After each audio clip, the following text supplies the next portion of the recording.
कहानी की शुरुआत में हम ईडन नाम के एक लड़के को देखते हैं जो अपने अपार्टमेंट में सो रहा होता है। तभी उसकी आंख एक अजीब सी आवाज से खुलती है जिसे सुनकर ईडन बहुत ज्यादा घबरा जाता है और वो सीधा जाकर दरवाजे में बने एक छोटे से होल से बाहर देखने लगता है, लेकिन बाहर कोई भी नहीं होता।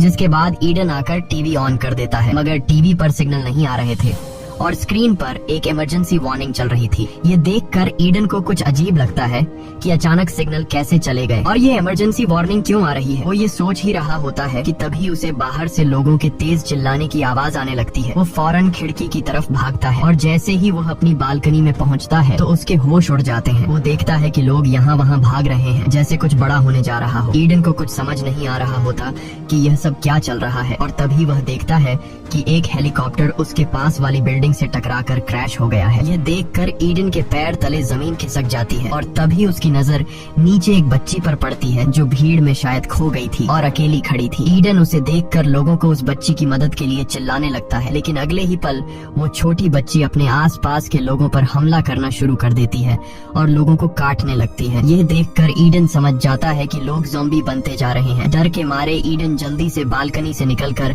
अपने अपार्टमेंट में घुस जाता है और तभी वहाँ एक आदमी ईडन के घर आता है, जिसे देखकर ईडन बहुत ज्यादा डर जाता है क्योंकि ईडन समझ रहा था कि यह भी ज़ॉम्बी है। दरअसल ये ईडन का पड़ोसी होता है और वह ईडन को बताता है कि डरो मत, मैं ज़ॉम्बी नहीं हूँ। वह कहता है कि मेरे सभी दोस्त ज़ॉम्बी बन गए हैं और उन्होंने मुझ पर हमला कर दिया था, लेकिन मैं उनसे खुद को बचाते हुए तुम्हारे घर में घुस गया। इसके बाद ईडन का पड़ोसी बाथरूम का पूछता है। ईडन उसे बाथरूम का रास्ता बता देता है और जब वह बाथरूम की तरफ जा रहा होता है तब ईडन उसकी गर्दन पर ज़ॉम्बी के काटने का निशान देख लेता है, जिसे देखकर ईडन समझ जाता है कि इसका पड़ोसी अब जल्द ही ज़ॉम्बी बनने वाला है। इसलिए ईडन अपनी सेफ्टी के लिए एक चाकू उठा लेता है। कुछ देर बाद ईडन का पड़ोसी बाथरूम से होकर आता है और वह ईडन के हाथ में चाकू देखकर समझ जाता है कि ईडन मुझे ज़ॉम्बी समझकर मारने वाला है। तब वह ईडन से कहता है कि देखो, मैं ज़ॉम्बी नहीं हूँ। यह कहते ही उसकी आंखें बदलने लगती हैं और यह देखकर ईडन समझ जाता है कि इस पर वायरस का असर होने लगा है। तब ईडन अपने पड़ोसी से कहता है कि मेरे घर से निकलो, नहीं तो मैं तुम्हें मार दूंगा। अब न चाहते हुए भी ईडन का पड़ोसी उसके घर से निकल जाता है। जब ईडन दरवाजे के होल से देखता है तो वहाँ मौजूद ज़ॉम्बी ईडन के पड़ोसी पर टूट पड़ते हैं। यह देखकर ईडन बहुत ज्यादा घबरा जाता है और वह जल्दी से दरवाजे को अच्छी तरह से लॉक कर देता है। कुछ देर बाद जब थोड़ी शांति होती है तो वो न्यूज रिपोर्ट सुनता है जो इस इन्फेक्शन के बारे में बता रहे होते हैं। रिपोर्टर बताती है कि यह वायरस पूरे शहर में फैल चुका है, इसलिए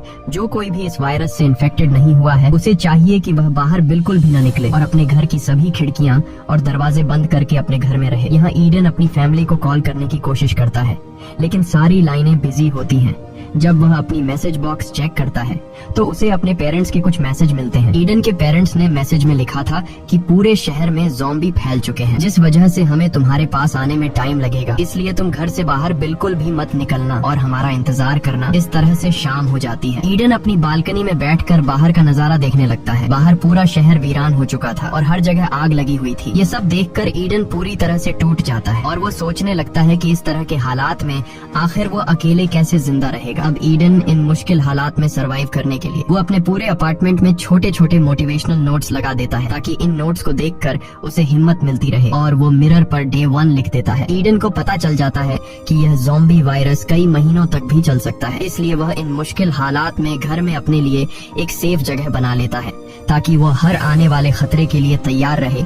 इस तरह से दिन गुजरते हैं और एक हफ्ता बीत जाता है। रात को वो अपने लैपटॉप पर अपनी एक वीडियो रिकॉर्ड करता है जिसमें वह बताता है कि इस बंद अपार्टमेंट में उसके दिन कैसे गुजर रहे हैं। साथ ही वो अपने पेरेंट्स को भी कॉल करने की कोशिश करता है, पर मोबाइल का सिग्नल काम नहीं कर रहा होता। वक्त के साथ साथ अब ईडन को अकेलापन महसूस होने लगता है और एक दिन जब उसे पता चलता है कि उसके किसी भी नल में पानी नहीं आ रहा है तो ये देखकर वह बहुत ज्यादा परेशान हो जाता है और ऊपर से ईडन के पास खाना भी काफी कम बचा था, इसलिए वह थोड़ा सा खाना खाकर गुजारा करने लगता है। ईडन ज़ॉम्बियों से घिरे हुए शहर के बीच में अकेला फंसा हुआ था। उसे कुछ खबर नहीं थी कि बाहर की दुनिया में क्या चल रहा है। एक दिन ईडन जब लैपटॉप में कुछ देख रहा होता है तभी उसे किसी के आहट सुनाई देती है। वो जल्दी से खुद की सेफ्टी के लिए एक बेसबॉल बैट ले लेता है और तभी हम देखते हैं कि छत में बने वेंटिलेशन के रास्ते से एक इन्फेक्टेड लड़की ईडन के अपार्टमेंट में कूद जाती है। यहाँ ईडन फौरन छिप जाता है और जब वह लड़की धीरे धीरे उसकी तरफ बढ़ रही होती है तब ईडन मौका देखकर पीछे से उस लड़की के सिर पर अटैक कर देता है, जिससे उसकी वहीं पर मौत हो जाती है। जिसके बाद ईडन जल्दी से जाकर एक सर्फ बोर्ड से उस रास्ते को बंद कर देता है ताकि यहाँ से दूसरा कोई ज़ॉम्बी अंदर न आ सके।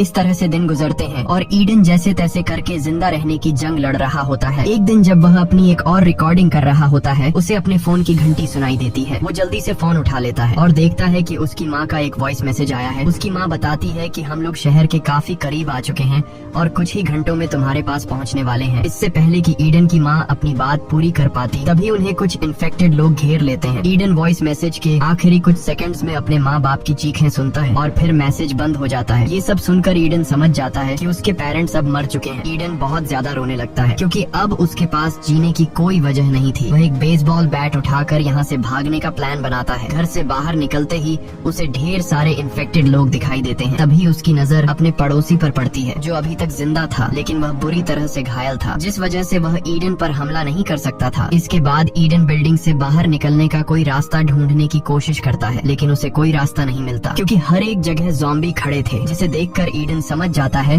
कि वह इतने सारे इन्फेक्टेड लोगों के बीच यहाँ से नहीं निकल सकता। और अब जैसे ही वह अपने अपार्टमेंट की तरफ जाता है, तभी इन्फेक्टेड लोग ईडन पर हमला कर देते हैं। लेकिन ईडन जैसे तैसे करके उनसे खुद को बचाकर अपने अपार्टमेंट में घुस जाता है और फ्रिज को दरवाजे के सामने लाकर दरवाजे को अच्छी तरह से बंद कर देता है ताकि बाहर से कोई भी इन्फेक्टेड दरवाजा तोड़ न सके। अब न चाहते हुए ईडन को फिर से अपने घर में रहना पड़ता है। कई हफ्तों से घर में अकेले रहने की वजह से ईडन पूरी तरह से टूट चुका होता है। ईडन का इन हालात में जीना मुश्किल हो गया था और तभी पूरे शहर की बिजली चली जाती है। ये देखकर ईडन और भी ज्यादा गहरे सदमे में चला जाता है और वह सोचने लगता है कि अब मैं आगे की जिंदगी कैसे गुजारूंगा। न खाने पीने को कुछ है, न सिग्नल और न ही बिजली है। ये सब सोचकर ईडन अपने आप को और ज्यादा अकेला महसूस करने लगता है। इसके बाद ईडन अपनी जिंदगी से तंग आकर अपना लैपटॉप ऑन करता है और उसमें वीडियो रिकॉर्ड करने लगता है। वह कैमरे में देखकर कहता है कि आज वायरस को फैले हुए 42 डेज हो चुके हैं। वह बताता है कि मैंने जिंदा रहने के लिए सब कुछ कर लिया, लेकिन अब मैं और बर्दाश्त नहीं कर सकता। मैंने पिछले 2 दिनों से न खाना खाया है और न ही पानी पिया है। वह कहता है कि इस तरह घुट घुट कर जीने से अच्छा है कि मैं अपनी जान दे दूं। इसके बाद वह पूरे 42 दिन इस मुश्किल हालात में जीने के बाद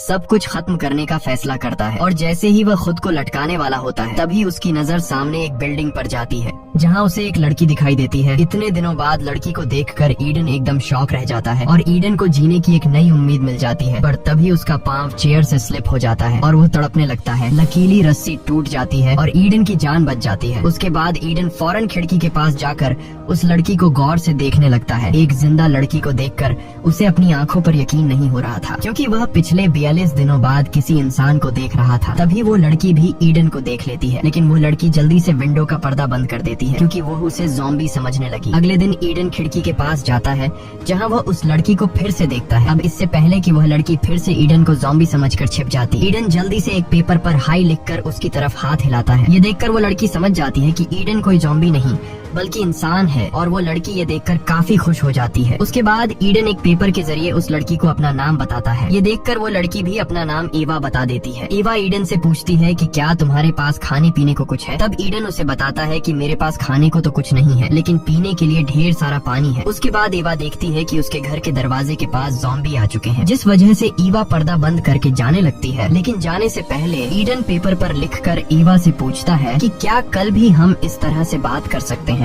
जिस पर एवा हाँ में जवाब देकर वहाँ से चली जाती है। रात को ईडन को बहुत ज्यादा भूख लगती है और जब खाने को कुछ नहीं मिलता है तब ईडन टूथपेस्ट खाकर गुजारा करने लगता है। कुछ देर बाद तेज बारिश शुरू हो जाती है। तब ईडन बारिश का पानी स्टोर करने के लिए बाहर बर्तन रख देता है और खुद भी पूरे 42 दिनों बाद बारिश के पानी में नहाने लगता है। 42 दिनों में ईडन की दाढ़ी भी काफी बढ़ चुकी थी, इसलिए वो दाढ़ी को शेप कर देता है। अगले दिन ईडन खुद को एकदम चिकना करके लड़की के सामने आता है। ईवा उसे देखकर ही पसंद करने लगती है। ईडन एक बोल के साथ रस्सी बांधकर ईवा के अपार्टमेंट की तरफ फेंक देता है, जिसे ईवा पकड़ लेती है और उसके बाद ईडन उस रस्सी पर 2 पानी की बोतल बांधकर ईवा की तरफ धकेल देता है। लेकिन वो बोतल सामने की जाली से तेजी से टकरा जाती है, जिसकी आवाज नीचे एक ज़ॉम्बी सुन लेता है और वो ज़ॉम्बी सीधे ईवा के अपार्टमेंट की तरफ चढ़ने लगता है। तब ईडन ज़ॉम्बी को देख लेता है और ईडन उस ज़ॉम्बी का ध्यान भटकाने के लिए एक बोतल उठा उठाकर उस ज़ॉम्बी के सिर पर मारता है, जिससे वो ज़ॉम्बी ईडन को भी देख लेता है और वो ईडन पर काफी गुस्सा हो जाता है। इसके बाद वो ज़ॉम्बी एवा को छोड़कर ईडन को मारने के लिए उसके अपार्टमेंट पर चढ़ने लगता है। तब ईडन जाकर जल्दी से बेसबॉल का बैट उठा लेता है और जैसे ही वो ज़ॉम्बी ईडन के अपार्टमेंट पर चढ़ने ही वाला होता है, तब ईडन उससे बेसबॉल के बेट से मारकर खत्म कर देता है। कुछ देर बाद रात हो जाती है और रात को ईडन का भूख से बुरा हाल हो जाता है। अब ईडन और ज्यादा भूख सहन नहीं कर सकता था, इसलिए अब उसे किसी भी हाल में खाने के लिए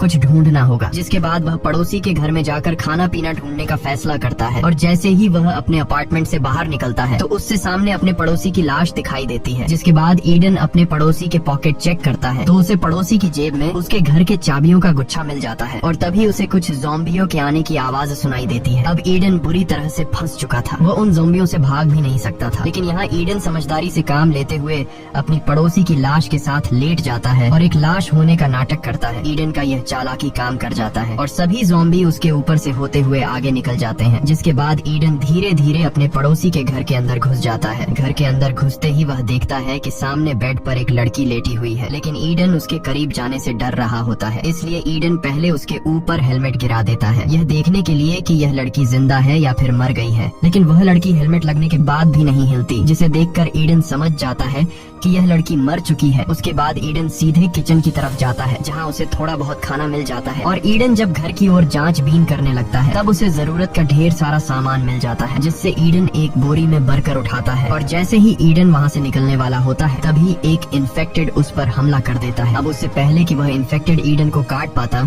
तभी ईडन एक टेबल लैंप से ज़ॉम्बी के सिर पर वार करता है, लेकिन इस वार से उस ज़ॉम्बी का ज्यादा कुछ बिगड़ नहीं पाता और अब भी वह ईडन पर हमला करने लगता है। तब ईडन आइस एक्स का इस्तेमाल करके उस इन्फेक्टेड को हमेशा के लिए खत्म कर देता है। इसके बाद जब वो बाहर निकलता है तो वो देखता है कि बाहर कई सारे ज़ॉम्बी खड़े हैं, जहां ईडन धीरे धीरे उन ज़ॉम्बी से बचते हुए अपने अपार्टमेंट में घुस जाता है। घर आते ही वो जल्दी से अपने कपड़े उतार देता है और अपनी बॉडी को चेक करने लगता है कि कहीं मुझे ज़ॉम्बी ने तो काटा नहीं है, लेकिन उसकी बॉडी पूरी तरह से सेफ थी। ये देखकर ईडन खुश हो जाता है। इसके बाद वो पड़ोसी के घर से लाए बैग को चेक करता है, जिसमें उसे 2 वॉकी टॉकी मिलती है, जिसे देखकर ईडन फैसला कर लेता है कि इनमें से एक वॉकी टॉकी वो ईवा को दे देगा ताकि ईवा मेरे साथ कांटेक्ट कर सके। इसके बाद ईडन अपने कपड़ों से एक रस्सी बनाकर बालकनी से नीचे उतरने लगता है। जैसे ही वो जमीन पर पहुंचता है ईडन चुपचाप आगे बढ़ने की कोशिश करता है। ईडन के आसपास ढेर सारे ज़ॉम्बी खड़े होते हैं। तब ईडन चुपके से एक वॉकी टॉकी ईवा के अपार्टमेंट में फेंक देता है, जिसकी आवाज इन्फेक्टेड लोग सुन लेते हैं और वो इन्फेक्टेड ईडन के पीछे लग जाते हैं। ईडन जल्दी से एक बालकनी पर चढ़कर छिप जाता है। रात का अंधेरा होने की वजह से वो ज़ॉम्बी ईडन को देख नहीं पाते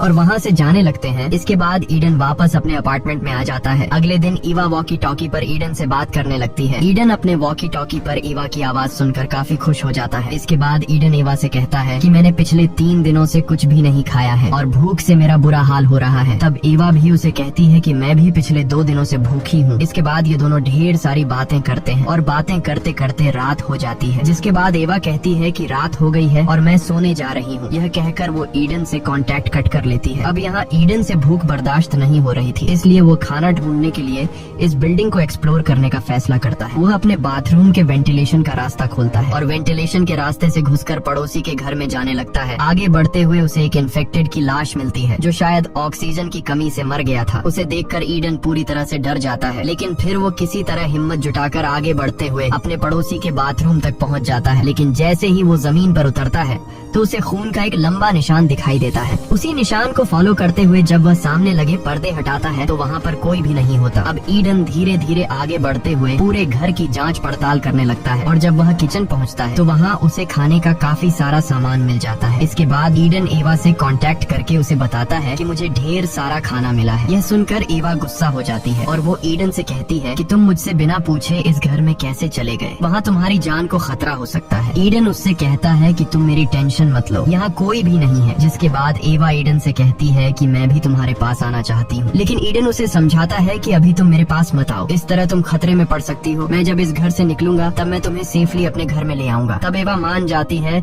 और ईडन से कहती है कि अपना ख्याल रखना। ईडन को अब खाना मिल चुका था, इसलिए वह वापस अपने अपार्टमेंट में जाने का सोचता है, पर तभी उसकी नजर सामने की दीवार में बने एक बड़े होल पर पड़ती है और जब वह उस सुरंग के करीब जाता है तो वहाँ उसे किसी के आस पास होने का एहसास होता है। ईडन जैसे ही पीछे मुड़ता है तो उसके पीछे एक बूढ़ा आदमी खड़ा होता है जिसके हाथ में एक नुकीला भाला होता है। ये दोनों एक दूसरे को देखने के बाद समझ जाते हैं कि ये दोनों ज़ॉम्बी नहीं हैं। जिसके बाद वो बूढ़ा आदमी अपना हथियार नीचे कर लेता है और वो ईडन से पूछता है कि तुम यहाँ क्या कर रहे हो, जिस पर ईडन जवाब देता है कि मैं यहाँ बस खाना ढूंढने के लिए आया था। तब वो ईडन से पूछता है कि तुम वॉकी टॉकी पर किससे बात कर रहे थे। यहाँ ईडन झूठ बोलता है कि मैं अकेले ही खुद को मोटिवेट करने के लिए बात कर रहा था। अब यहाँ वो बूढ़ा आदमी ईडन के साथ काफी अच्छे से पेश आता है और ईडन से कहता है कि तुम जितना चाहो खाना ले सकते हो। यहाँ वो बूढ़ा आदमी ईडन को प्लेट में खाने के लिए कुछ देता है। कई दिनों से भूखा होने की वजह से ईडन भी बिना कुछ सोचे समझे उसे खाने लगता है। कुछ देर बाद वो बूढ़ा आदमी ईडन से कहता है कि अलमारी से मेरे लिए एक बोतल उठा कर दो। लेकिन जैसे ही ईडन बोतल उठाने के लिए मुड़ता है तभी पीछे से वो बूढ़ा आदमी बेसबॉल के बैट से उसके सिर पर वार करता है,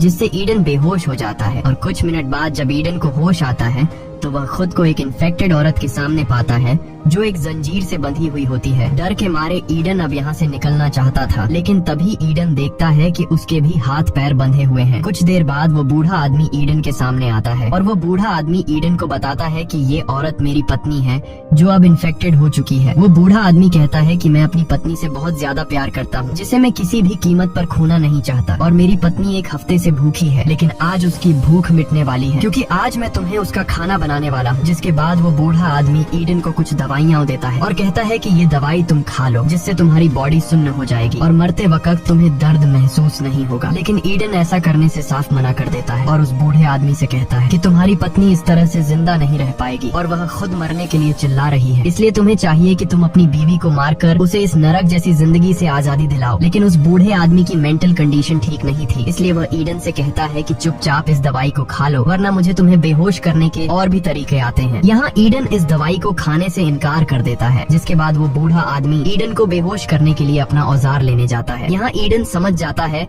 कि अगर मैंने अभी कुछ नहीं किया तो जल्द ही मैं मारा जाऊंगा, इसलिए वह जैसे तैसे करके खुद को छुड़ा लेता है और दरवाजे के पीछे छिप जाता है। अब जैसे ही वो बूढ़ा आदमी ईडन को मारने के लिए आता है तब ईडन बड़ी चालाकी से उस बूढ़े आदमी को पकड़कर उसी की पत्नी के पास धकेल देता है, जिसके बाद उस बूढ़े आदमी की अपनी पत्नी उस पर हमला कर देती है और उसे काटने लगती है। यहाँ ईडन उन दोनों को अंदर छोड़कर कमरे का दरवाजा बंद कर देता है और अपना सामान पैक करके अपने अपार्टमेंट की तरफ निकल पड़ता है। तब ईवा वॉकी टॉकी के जरिए उसे बताती है कि मेरे अपार्टमेंट में इन्फेक्टेड लोग घुस चुके हैं। यह सुनकर ईडन जल्दी से ईवा को बचाने के लिए उसके अपार्टमेंट की तरफ जाने लगता है। ईडन जब अपने अपार्टमेंट की बालकनी पर जाता है तो उसे सामने ईवा दिखाई देती है। वो देखता है कि ईवा बालकनी में फंस चुकी है और उसके पास अब निकलने का कोई रास्ता नहीं बचा। अब यहाँ ईडन ईवा को बचाने के लिए चादरों से बनी रस्सी का इस्तेमाल करके नीचे उतरने की कोशिश में नीचे गिर जाता है और तभी एक इन्फेक्टेड उस पर हमला करने के लिए उसकी तरफ दौड़ता है। अब ईडन खुद को बचाने के लिए शॉटगन उठाकर उस इन्फेक्टेड को मार देता है, लेकिन गोली की आवाज बिल्डिंग में मौजूद ढेर सारे इन्फेक्टेड लोग सुन लेते हैं और वो इन्फेक्टेड ईडन को मारने के लिए ऊपर बिल्डिंग से कूदने लगते हैं। अब यहाँ ईडन खुद को बचाने के लिए सीधा ईवा के अपार्टमेंट की तरफ दौड़ता है, जहाँ ईवा भी ऊपर से उसके लिए चादरों से बनी एक रस्सी फेंकती है। ईडन अब इस रस्सी के सहारे ऊपर चढ़ने लगता है, लेकिन तभी एक इन्फेक्टेड भी उस रस्सी को पकड़कर ईडन के पीछे चढ़ने लगता है। अब यहाँ ईडन समझदारी से काम लेते हुए एक अपार्टमेंट की बालकनी में छलांग लगाता है और जल्दी से एक चाकू की मदद से रस्सी काट देता है, जिससे वह इन्फेक्टेड काफी ऊंचाई से नीचे गिरकर मर जाता है। अब यहाँ ईवा भी नीचे ईडन के पास कूद जाती है और अब ये दोनों मिल चुके थे। ईडन ईवा से कहता है कि यहाँ रहना ठीक नहीं है, अगर हम यहाँ रहे तो जल्दी ही इन्फेक्टेड हमें पकड़ लेंगे। जिसके बाद ये दोनों इस जगह से निकलने के लिए आगे बढ़ते हैं और ज़ॉम्बी से लड़ने के लिए तैयार हो जाते हैं। जब ये दोनों अपार्टमेंट के दरवाजे तक पहुँचते हैं तब ये दोनों समझदारी से काम लेते हुए दरवाजा खोलकर दरवाजे के पीछे छिप जाते हैं। दरवाजा खुलते ही कुछ इन्फेक्टेड लोग उन्हें बिना देखे गुस्से में अपार्टमेंट के अंदर आ जाते हैं और ये दोनों मौके का फायदा उठाते हुए वहाँ से निकल जाते हैं। यहाँ ईडन इस अपार्टमेंट के दरवाजे का लॉक भी तोड़ देता है ताकि जो ज़ॉम्बी इन दोनों को मारने के लिए अपार्टमेंट के अंदर घुसे थे वे दोबारा उन्हें मारने के लिए बाहर न आ सके। अब ये लोग यहाँ से तो बचकर निकल जाते हैं, लेकिन रास्ते में एक और ज़ॉम्बी ईडन पर अटैक कर देता है। यहाँ इन दोनों के बीच काफी देर तक फाइट होती है और आखिर में ये दोनों सीढ़ियों से नीचे गिर जाते हैं। यहाँ एवा हिम्मत जुटाकर उस इन्फेक्टेड को मार देती है। अब ये दोनों फिर से अपने अपार्टमेंट की तरफ बढ़ने लगते हैं और रास्ते में कई इन्फेक्टेड को मार डालकर आगे बढ़ते हैं। अब ईडन अपने अपार्टमेंट के काफी करीब आ चुका होता है और जैसे ही ये दोनों अपने अपार्टमेंट में घुसने वाले होते हैं कि तभी पीछे से एक बहुत ही ताकतवर इन्फेक्टेड आ जाता है। यहाँ ईडन अपनी जान की परवाह किए बिना ईवा को अपार्टमेंट के अंदर कर देता है और खुद उस ताकतवर इन्फेक्टेड से लड़ने लगता है। कुछ देर बाद ईडन घबराते हुए अपार्टमेंट अपार्टमेंट के अंदर आता है और दरवाजे को लॉक करके अलमारी को दरवाजे के सामने लगा देता है ताकि इन्फेक्टेड दरवाजा न तोड़ सके। अब यहाँ ईडन एवा को खुद से दूर रहने के लिए कहता है और उसे बेसबॉल का बैट पकड़ाकर कहता है कि मुझे मार डालो क्योंकि मैं इन्फेक्टेड हो चुका हूँ। जल्द ही मैं अपने आप पर कंट्रोल खो दूंगा और मैं नहीं चाहता कि इन्फेक्टेड होने के बाद कहीं मैं तुम्हें नुकसान न पहुँचा दूं, इसलिए तुम्हें मुझे मारना होगा। लेकिन एवा ऐसा करने से मना कर देती है क्योंकि ईडन ने उसे बचाने के लिए अपनी जान खतरे में डाल दी थी। अब जब एवा ईडन को मारने से मना कर देती है तब ईडन बिल्डिंग से कूदकर खुद की जान लेने का फैसला करता है। यहाँ ईडन एवा से कहता है कि तुम वेंटिलेशन के रास्ते से होते हुए मेरे पड़ोसी के घर चले जाना जहाँ तुम्हें ढेर सारा खाना मिलेगा। अब यहाँ कूदने से पहले ईडन जब अपनी शर्ट उतारता है और अपनी बॉडी को चेक करने लगता है तब उसे अपनी बॉडी पर किसी भी तरह का काटने का निशान नजर नहीं आता, यानी कि उसको ज़ॉम्बी ने नहीं काटा था। ये देखकर उसकी खुशी का ठिकाना नहीं रहता। जिसके बाद ये दोनों एक दूसरे को गले लगाते हैं और ये दोनों अब एक साथ मिलकर तब तक इस बिल्डिंग में सरवाइव करने का फैसला करते हैं जब तक ये ज़ॉम्बी वायरस खत्म नहीं हो जाता। मूवी के एंड में हमें टीवी पर दिखाया जाता है कि गवर्नमेंट ने इस वायरस का वैक्सीन ढूंढ लिया है और अब जल्दी ही हालात फिर से नॉर्मल हो जाएंगे। इसी के साथ ये कहानी खत्म हो जाती है। अगर आपको ये वीडियो अच्छी लगी हो तो हमारे चैनल को सब्सक्राइब और वीडियो को लाइक जरूर कीजिएगा।